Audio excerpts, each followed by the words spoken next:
Stop thinking that sales is a numbers game. I don't care what the gurus tell you, and many of them are telling you that it's a numbers game. That's all it is, right?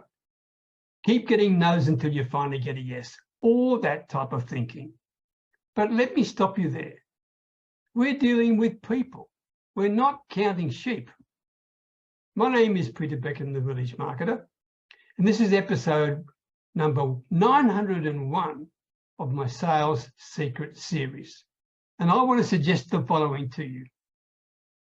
That sales is not about how many new contacts you make. Sales is not about how many new potential clients you've got in your pipeline.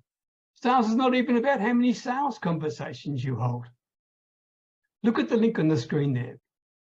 Use that link to book a complimentary sales coaching call with me.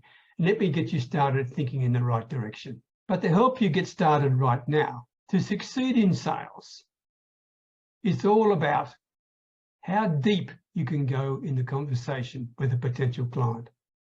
Not how many you have, how deep you can go. How good are you at building trust?